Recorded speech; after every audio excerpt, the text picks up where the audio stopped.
magiging exit plan ng Marcos administration after 2020.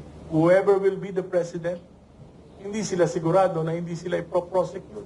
Hindi aalamin yung katotohanan at pinagtatakpan ngayon. At ang kinakatakot ko, baka mag-isip sila na talagang nasa crossroad ng at nasa crisis. Kitang-kita naman po natin because of the corruption issue, the flood control issue. Nung 2025, ang GDP po natin ay 4.4%, which is way below the target of 5.7%. Yung third quarter po is about 3.9% at yung fourth quarter 3%. Ito po lahat ay dala ng pinakamalaking korupsyon na naganap sa kasaysayan ng ating bansa. The greatest heist in the history of national budget and infrastructure sa ating bansa. For the first 3 years of the Marcos administration, 2023, 2024, and 2025, 1.45 trillion po yung insertions, diversions, at amendments na karamihan po ay napunta sa mga ghost flood control projects, sa mga substandard projects, sa mga proyekto na talaga namang pinagkakitaan lang. For example, yung PATS Eye, nung nakikita niyong maliwanag sa mga highway, yung railing sa mga highway, pati na po yung mga solar lamps na nakikita niyo sa mga highway. Ito po ay sa dahilan noong 2023, mga 300 million po sa national budget ay pinalitan. 300 billion pinalitan. Yung mga matitinong mga proyekto na pinag-aralan ng mga ahensya ay napunta po sa mga anomalyang proyekto. Noong 2024 po, 500 billion yung nawala sa President's budget. Yung mga matitinong proyekto tulad ng ating mga foreign assisted projects, tulad ng Metro Subway, tulad ng PNR Elevated Railway, lahat po ng budget cover dyan ay tinanggal, inilipat sa unprogrammed appropriations at pinalitan ng mga maanumalyang proyekto. Noong 2025 po, 473 billion po yung inalis sa national budget, pinalitan ng mga maanumalyang proyekto. Kauna-unahan sa kasaysayan ng Pilipinas na may ganito pong kalaking insertions, diversions at amendments sa national budget. Ang national budget po ay napakasagrado. Sapagkat ito po ay sinisimulang himayin at pag-aralan Enero pa lang ng taon. For example, yung 2027 budget natin, January pa lang po pinag-aaralan na yan. Sa mga ahensya, doon po sa ibaba. Pagkatapos po, dinadala yan sa mga regional offices, dinadala yan sa mga national offices. Pagkatapos sa kaya pa lang yan, dadalhin sa DBM at aaprobahan ng kabinete, aaprobahan ng presidente. Pagkatapos pong pag-aralan, dadalhin sa Kongreso.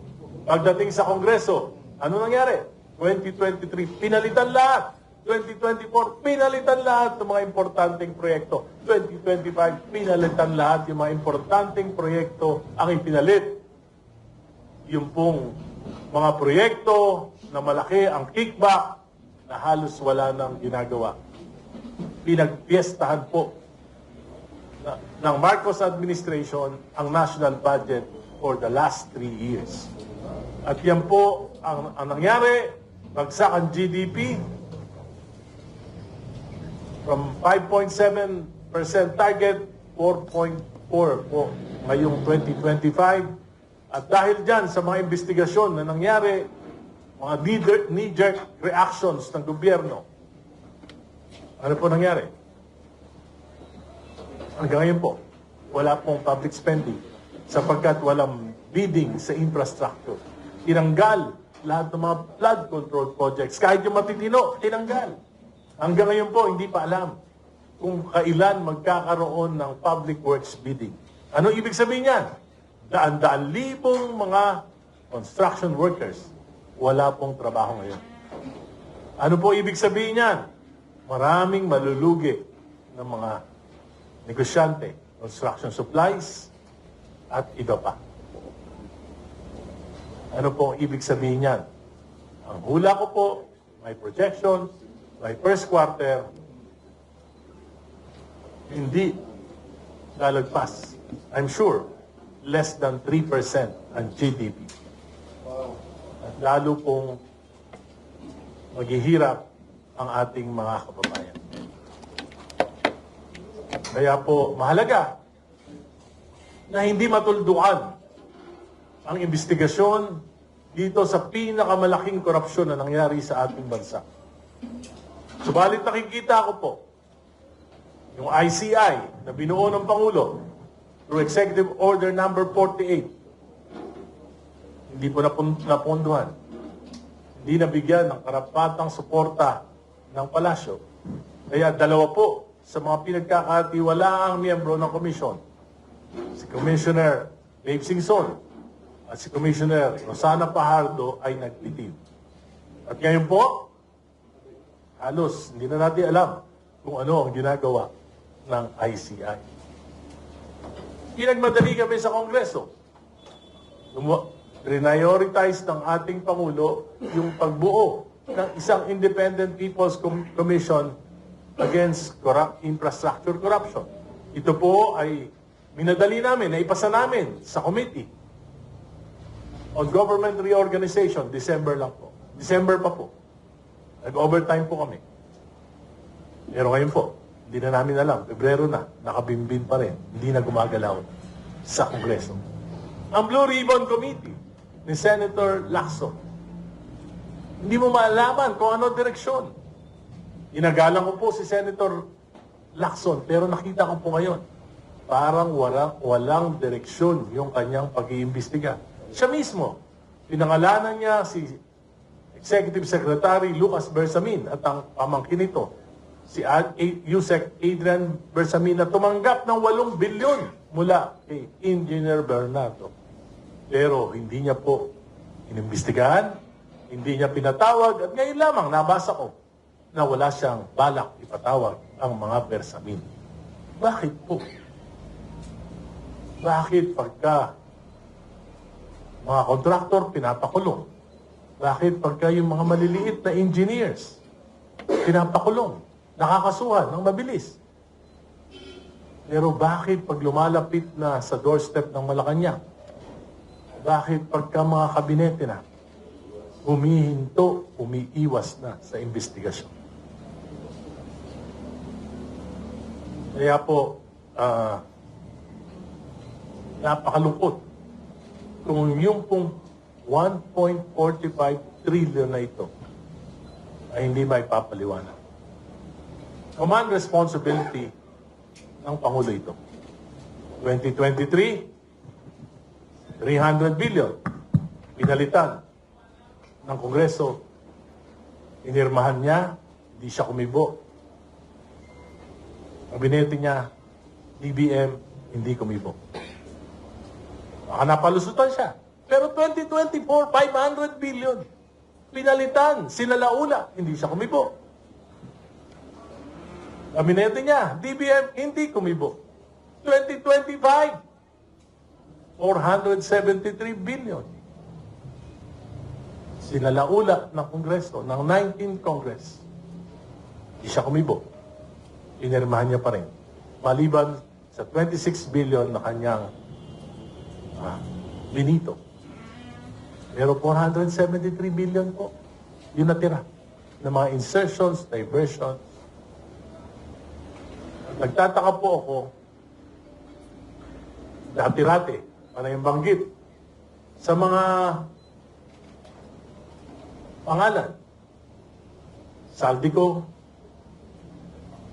nag-resign, tumakbo. Sino po ba si Saldico? Chairman ng Committee on Appropriation. Sino ba ang araw-araw niyang kasama? Sino ba ang kasama niya nagpaplano? Si Speaker Martin Romualdez. At lahat ng 3 taon na ito, sino ba ang katuwang ng Kongreso, ng Kamara, iyo ba ang Senado? No, binabanggit lagi si Senate President Chis Escudero. Pero ngayon po, nahimik na rin. So ano ibig sabihin nito? Gusto siguro makalimutan ng bayan ang pinakamalaking kasaysayan ng pagnanakaw sa kaban ng bayan. Kung tatahimik tayo, kung makakalimutan ito, siguro after 2 years, nanakawan tayo ulit. Congressman, may nagsalita na si Bersaga, no?